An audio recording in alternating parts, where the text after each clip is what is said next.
कल 30 अगस्त शनिवार भाद्रपद मास की सप्तमी तिथि है और यह कोई आम सप्तमी नहीं है, यह गणेश सप्तमी है और साथ ही संतान साधक व्रत का भी गुण जुड़ा हुआ है। यानी गणपति की कृपा, शिव शक्ति का आशीर्वाद और संतान प्राप्ति की मंगल वृत्ति सब कुछ एक साथ है। ऐसे शुभ योग पर किया गया सच्चा, सरल और श्रद्धापूर्ण उपाय जीवन के अंधेरे बदल सकता है।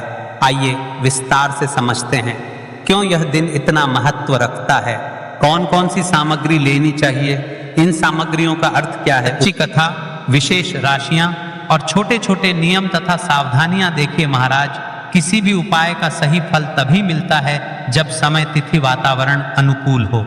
आज जो तीनों तत्व साथ बैठे हैं सप्तमी तिथि, जो अपनी ही जगह पवित्र है, गणेश सप्तमी, विघ्नहर्ता की विशेष उपस्थिति, संतान साधक व्रत, संतान संबंधी इच्छाओं में बल, ये तीनों मिलकर एक ऐसा द्रव्यमान बना देते हैं जिसमें हमारी मनोकामनाएं तेज होकर फल सकती हैं। मात्र 51 चावल के दाने, एक हल्दी का दीपक, साथ में 7 चने की दाल का उपाय।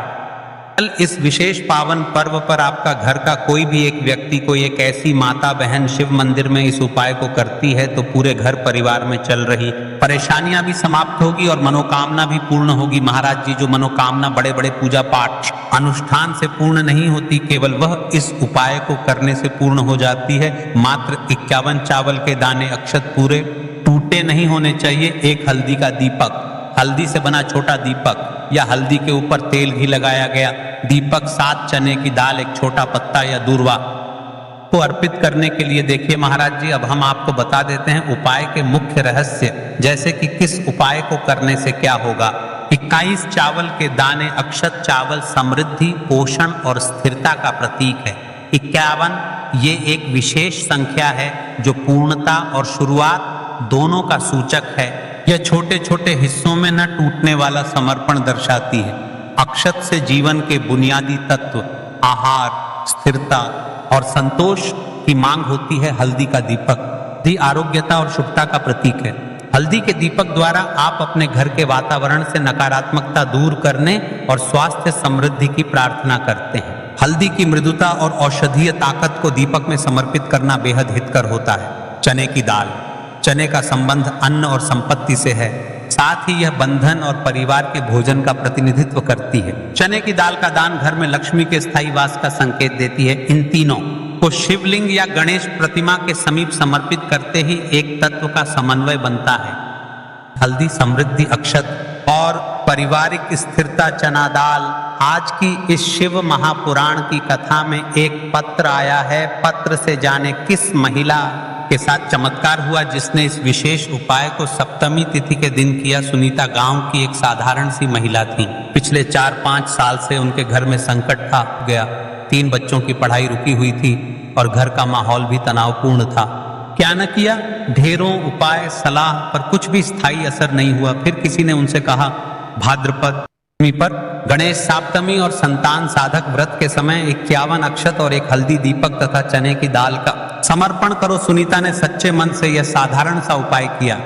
मंदिर में दूध नारियल चढ़ाया, 21 चावल समर्पित किए, हल्दी का दीपक प्रज्वलित किया और चने की दाल दान कर दी। उसने केवल इतना कहा, हे गणेश, हे शिव, मेरे घर को संबल दो। कुछ ही हफ्तों में क्या हुआ, उसके पति को एक अच्छा प्रस्ताव मिला। छोटे छोटे काम से घर की आमदनी बढ़ने लगी। बच्चों के लिए एक सहायता मिल गई जिससे पढ़ाई फिर से हुई। पर सबसे बड़ा परिवर्तन सुनीता के मन में आया।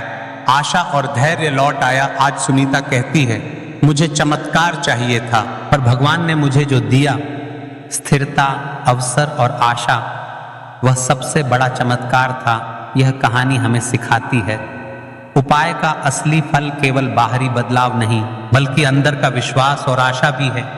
और वही सबसे बड़ा वरदान है। क्या भरोसा। महाराज जी, अगला पत्र आपका हो तो देखिए, आपको इस उपाय को श्रद्धा मन भाव से अच्छे तरीके से करना है। ठीक है, अब बात कर लेते हैं कल की वीडियो में। जिन माता बहनों ने अपनी राशि से जुड़ा फटी जानवरों के लिए कमेंट बॉक्स में अपना नाम लिखा था, वे लोग जान लो, अपनी राशि से जुड़ा भाग्य कल की 2 विशेष राशि। सबसे पहली राशि वृषभ, जिनकी आजकल आर्थिक उथल पुथल है या घर परिवार में अस्थिरता है, इस उपाय से स्थायित्व और वित्तीय सुधार की संभावना बढ़ती है। दूसरी राशि कन्या, जिनके करियर, नौकरी या कार्य क्षेत्र में रुकावटें आती रहती हैं, इस उपाय से मार्ग साफ होने और मेहनत का फल मिलने के योग होते हैं। पर याद रहे, यह केवल दिशा निर्देश हैं। तो बात कर लेते हैं हम 51 चावल के दाने और एक हल्दी के दीपक के उपाय के बारे में। तो देखिए, महाराज की वीडियो को आपको अंतिम तक देखना है और हम आपको आगे संपूर्ण बातें बताने वाले हैं कि आपको चावल के दाने कहाँ से लेना है, उपाय को किस प्रकार करना है, शिव मंदिर में किस समय करना है, कैसे करना है, घर आकर के क्या करना है, शिव को क्या बोलकर आना है। ठीक है, तो वीडियो को बीच बीच में से स्किप ना करें। 51 अखंड चावल के दाने और हल्दी का दीपक, तो भोलेनाथ की कृपा से मनोवांछित फल प्राप्त होता है। आज मैं को हर छोटे छोटे चरण को विस्तार से समझाऊंगा। कई सारी माता बहनें उपाय को बहुत जल्दी करती है और फिर कहती है शिव हमसे प्रसन्न नहीं होते। सबसे पहले मन को शांत कर लो। सुबह हो तो नित्य स्नान करके स्वच्छ वस्त्र पहन लो। यदि प्रदोष काल में कर रहे हो तो भी साफ सुथरे कपड़े पहनो। मन में सच्ची श्रद्धा और विश्वास हो, यही सबसे बड़ा साधन है। आत्मा में अहंकार या जलन न रखो। उपाय केवल शिव मंदिर में किया जाना अनिवार्य है, घर में नहीं। मंदिर में ही करना है। 51 अखंड चावल के दाने, एक एक दाना पूरा फटा हो। बाजार का ले सकते हो या घर की रसोई के दाने भी चलेगा। हल्दी का दीपक, जो कि गेहूं के आटे से दीपक बनाएं और उसमें हल्दी पीसी अच्छी मात्रा में मिलाएं। नमक बिल्कुल न डालना है। दीपक में रुई की बत्ती लंबी और तेल भरें।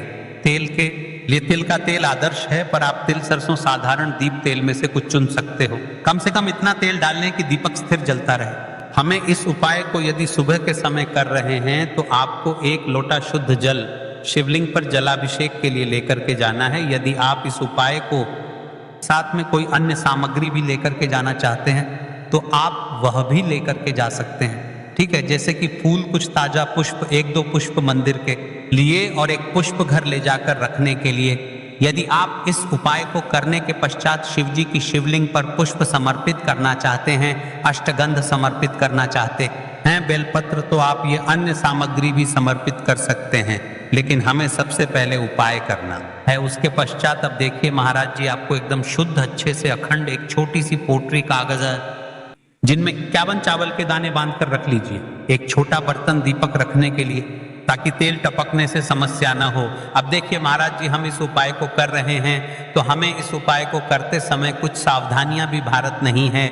इसलिए हम आपको उपाय को विस्तार से बता रहे हैं, अच्छे से बता रहे हैं, ताकि आप कोई भी गलती ना करें और आपका उपाय सफल हो। तो देखिए, हम बात कर लेते हैं हल्दी के दीपक के बारे में। हल्दी दीपक बनाने की विधि, दीपक बनाने की विधि विस्तार से बताऊंगा। साधारण है, ध्यान से बनाइए। एक साफ बर्तन में गेहूं का आटा आवश्यकता अनुसार निकालिए। छोटी सी लोई के बराबर आटा ले लीजिए। इसमें 1 चुटकी हल्दी पाउडर अच्छी मात्रा में मिला लीजिए। हल्दी रंग दीपक को शुभ बनाती है। नमक बिल्कुल न डालें। पानी बहुत कम डालकर मिश्रण को गूंथा जाए ताकि एक नरम लोई बन जाए। बहुत सख्त नहीं और बहुत नरम भी नहीं। अब उस लोई की छोटी छोटी लोई लेकर बीच में गड्ढा बना दीजिए। दीपक का आकार कटोरी जैसा होगा ताकि बत्ती आ सके। दीपक में रुई की बत्ती रखें। रुई को बीच से थोड़ी लंबी रखें ताकि बत्ती दीपक से ऊपर रहे। अंत में दीपक में तेल भरें। ध्यान रहे कि तेल बत्ती के आसपास पर्याप्त रहे। अब दीपक प्रज्वलित करने के लिए तैयार है। दीपक पूरी तरह सूखा न हो, नर्म आटा आवश्यक। दीपक को जलाकर परीक्षण कर लें ताकि मंदिर में जलाते वक्त समस्या न हो। अब हमारा दीपक बंद करके तैयार हो गया है। अब बात कर लेते हैं इस मुख्य उपाय के बारे में। 51 चावल के दाने, तो देखिए महाराज जी, आपको चावल के दाने कहाँ से लेना है, कैसे लेना है, इन बातों का आपको ध्यान रखना है। तो देखिए, बहुत से लोग पूछते हैं क्या घर का चावल चलेगा या बाजार का, किस तरह का चावल लेना चाहिए। मैं स्पष्ट कहता हूं, घर का सामान्य चावल या बाजार का कोई भी पूरा दाना चलेगा, पर एक शर्त, 51 दाने अखंड व पूरा होना चाहिए। दाने फटे हुए न हो। 51 दानों को आप एक साफ सुथरे डिब्बे या कागज की पुड़िया में रखकर मंदिर ले जाइए। मंदिर तक जाते समय पुड़िया खुले न हो और दानों पर विश्वास और श्रद्धा बनी रहे। अब देखिए, हमारे चावल के दाने भी तैयार हो गए और हमारा दीपक भी। अब बात कर लेते हैं कि इस उपाय को करने का सबसे उत्तम समय कौन सा है। मैंने किस समय हमें इस उपाय को करना है, प्रदोष काल का समय या सुबह का समय। देखिए महाराज जी, जैसा कई भक्त पूछते हैं कब किया जाए, मैं 2 विशेष समय बताता हूं। सुबह का समय उत्तम प्रातः 7 बजे से 10 बजे तक। इससे दिन का मंगलप्रद आरंभ होता है। यदि सुबह 7 बजे तक जाना संभव नहीं तो 12 बजे से पहले भी कर सकते हैं। अब बात कर लेते हैं महाराज जी प्रदोष काल के समय की। कई सारी मात्रा बहाने सुबह के समय नहीं है, तो सबसे उत्तम समय प्रदोष काल का समय भी है, जो शिव जी को अत्यंत प्रिय है। प्रदोष काल सायंकाल 5 बजे से 6 बजे के बीच ये समय बहुत ही पुण्यकारी माना जाता है। यदि आवश्यकता हो तो 7 बजे तक भी किया जा सकता है। आप जिस भी समय जाओगे ठीक ठाक उसी समय श्रद्धा भाव से करिए। देखिए महाराज जी, अब हमारी इस उपाय की सामग्री भी तैयार हो गई है और हमने आपको समय भी बता दिया है। तो देखिए, एक मुख्य बात, यदि आप को सुबह के समय कर रहे हैं तो महाराज जी सुबह के समय तो शिव जी की शिवलिंग पर सबसे पहले 1 लोटा जल चढ़ेगा, फिर उसके पश्चात आपको इस उपाय को करना है। और यदि प्रदोष काल के समय कर रहे हैं तो आपको एक साधारण दीपक प्रज्वलित करना है, फिर उसके पश्चात आपको उपाय करना है। ठीक है। और हाँ, एक विशेष और मुख्य बात कही, सारी मेरी अन्य माताएं बहनें रहती हैं जो शिव मंदिर जाते से ही दूसरी अन्य माता बहनों से सामग्री मांगने लगते हैं। जैसे कि जी आज आपने एक बेलपत्र लाए हो तो मुझे, जी आपके पास तो बहुत सारे फूल दिख रहे हैं, एक फूल दे दो मुझे, आपको शिव मंदिर में जाकर के इस प्रकार से नहीं करना है। ठीक है, केवल अपने जो अपनी सामग्री लेकर गए हैं उसी से उपाय करना है। अपने गांव के आसपास में जो भी शिव मंदिर हो, जो भी शिवालय हो, वहां पर पहुंच जाइए। शिव जी की शिवलिंग के पास में एक ऐसे स्थान पर बैठ जाइए जहां पर आप अपना उपाय पूर्ण रूप से कर ले और किसी अन्य माता बहनों को दिक्कत या परेशानी ना आए। और आपको उपाय करते समय, ठीक है, कई सारे लोग प्रश्न करते हैं कि इसकी सबसे पहले चावल का दाना शिव जी की शिवलिंग पर कहाँ समर्पित करना है। तो देखिए, अभी गणेश जी का समय चल रहा है, तो आपको सबसे पहले गणेश को श्रद्धा से अर्पण, सबसे पहला चावल का दाना गणेश जी के स्थान पर अर्पित कीजिए। मन मन में अपनी मनोकामना शांत भाव से कहिए, छोटा सा मनन है विघ्नहर्ता, मेरी मनोकामना के मार्ग को सुगम कर दीजिए। आप गणेश मंत्र 3 बार जप सकते हैं। ओम गम गणपतये नमः। शिवलिंग पर जलाभिषेक, शुद्ध जल का लोटा निकालिए और शिवलिंग पर धीरे धीरे जल चढ़ाइए। जल चढ़ाते समय मन में बार बार AUM नमः शिवाय का उच्चारण करें। ये सबसे मुख्य मंत्र है। आप मन में 11 बार, 21 बार या 108 बार जप कर सकते हैं, परंतु यदि समय कम हो तो कम से कम 11 बार अवश्य जपें। जलाभिषेक के साथ ही विनम्रता से कहिए, हे भोलेनाथ, मेरी मनोकामनाओं को पूर्ण कर दो, जीवन के कष्टों को दूर कर दो। अब बात कर लेते हैं हल्दी के दीपक के उपाय के बारे में। इस उपाय को भी आपके साथ में ही करना है। हल्दी दीपक और आरती। अब अपना हल्दी दीपक निकालिए और उसमें आग लगाइए। मंदिर नियम के अनुसार दीपक वहां जलाना था, तो मंदिर की अनुमति देखिए। पर यदि मंदिर अनुमति देती है तो दीपक शिवलिंग के पास रखें और प्रज्वलित कीजिए। दीपक जलाते ही ध्यान से कहिए, यह दीपक मेरे जीवन का अंधकार मिटाए, गरीबी और दुख दूर करे और घर में लक्ष्मी का वास कराए। दीपक की लौ से शिवलिंग का प्रकाश पूजन आरती कीजिए। दीपक को धीमे धीमे घुमाइए और ओम नमः शिवाय अथवा कोई भक्ति गीत गाते हुए अरे अब जो आपने अपने साथ अन्य सामग्री लेकर के आए हैं, जैसे कि पुष्प लेकर आए हैं, अंत में फूल अर्पित कीजिए। एक छोटा सा पुष्प मंदिर से लेकर घर के मंदिर के लिए अपने साथ रख लीजिए। ध्यान रहे, जो भी पूजा सामग्री आपने मंदिर में छोड़ा है वह मंदिर के नियमों के अनुसार ही होनी चाहिए। कुछ मंदिर चावल दाने वापस नहीं लेने देते, इसलिए पुष्प घर के लिए अलग रखें। पूरा कार्य करने के बाद हाथ जोड़कर कहते हैं, धन्यवाद भोलेनाथ, आपकी में आता हूं, मेरी मनोवांछाएं आप पूर्ण करिए। शांति और प्रणाम करके मंदिर से बाहर निकलिए। अब आपका उपाय पूर्ण हो जाता है। देखिए महाराज जी, आप उपाय करने से पहले इस वीडियो को देख रहे हैं तो हम आपको पूर्ण बातें अच्छी तरीके से समझ रहे हैं। कुछ सावधानियां और विशेष बातें जो आपको हमने पहले भी बता दी हैं, लेकिन आपको एक बार फिर से बता देते हैं। फिर इसके पश्चात हम जानेंगे 7 चने की दाल वाला उपाय, जो कि स्वर्ण समर्पण वाला उपाय है। तो देखिए कुछ मुख्य बातें, के दाने फटे न हो, यह सबसे महत्वपूर्ण। अखंड दाने ही रखें, दीपक में नमक न डालें, आपने साफ कहा था, इसलिए नमक बिल्कुल मना। यदि किसी कारणवश 1-2 दाने छूट जाए, घबराइए मत। श्रद्धा के साथ जो कर सके वही करें, पूरा मन लगाकर करें तो प्रभाव मिलता है। यदि आपके घर का कोई भी एक व्यक्ति या फिर कोई भी व्यक्ति इस उपाय को करता है तो आपको क्या क्या लाभ होने वाले हैं महाराज जी, और क्या क्या समस्या समाप्त होगी, ध्यान से सुनिए। मन में शांति और स्थिरता आती है, में आने वाली अनावश्यक बाधाएं कम लगती हैं, धन संबंधी परेशानियां धीरे धीरे घटने लगती हैं, आर्थिक स्थिति बेहतर होने लगती है, पारिवारिक संबंधों में स्नेह और समझ बढ़ती है। जिन इच्छाओं का मन में लगातार अभाव रहा उन पर वास्तविक परिवर्तन देखने को मिलता है। ध्यान रहे, ये लाभ श्रद्धा और कर्म दोनों से जुड़े हैं। शिव की कृपा तो मिलेगी पर प्रयास भी साथ रखिए। तो देखिए भक्तों, अब हम बात कर लेते हैं 7 चने की दाल के उपाय के बारे में। देखिए, ये बड़ा और विशेष महा उपाय है।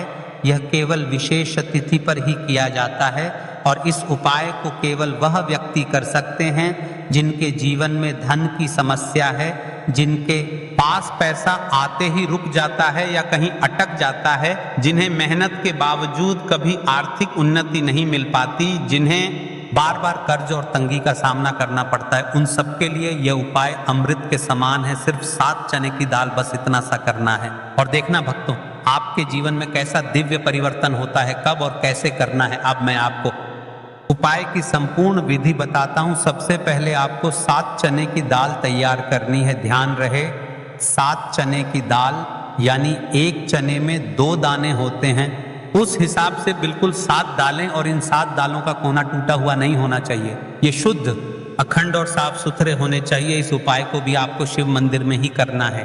अब बात कर लेते हैं समय के बारे में, आपको किस समय करना है। ये आप इस उपाय को शिव मंदिर में किसी भी समय कर सकते हैं। अब शिव मंदिर पहुंच जाइए, श्रद्धा भाव से अपने 7 चने की दाल भगवान शिव को अर्पित करें।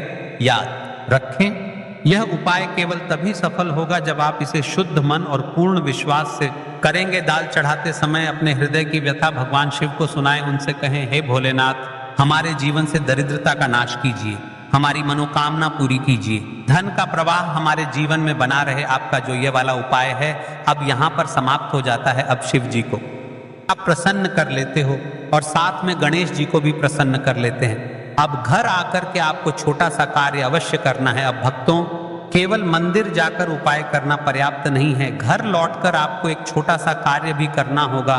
घर में जो भी आपका शिवलिंग है, पिंडी है, या फिर यदि शिवलिंग नहीं है तो आपका छोटा सा मंदिर है, वहां पर जाकर भी आपको जल चढ़ाना है और भगवान को प्रणाम करना है। साथ ही घर के मुख्य द्वार पर एक दीपक प्रज्वलित करना है। यही दीपक आपके घर की लक्ष्मी को स्थिर करता है और को बाहर निकाल देता है। आऊं त्र्यंबकम यजामहे सुगंधिम पुष्टिवर्धनम उर्वारुकमिव बंधनान मृत्योर्मुक्षीयमामृतात्। यदि भक्तों आपको यह हमारा उपाय अच्छा लगा हो तो चैनल को सब्सक्राइब करें और वीडियो को लाइक अवश्य करें।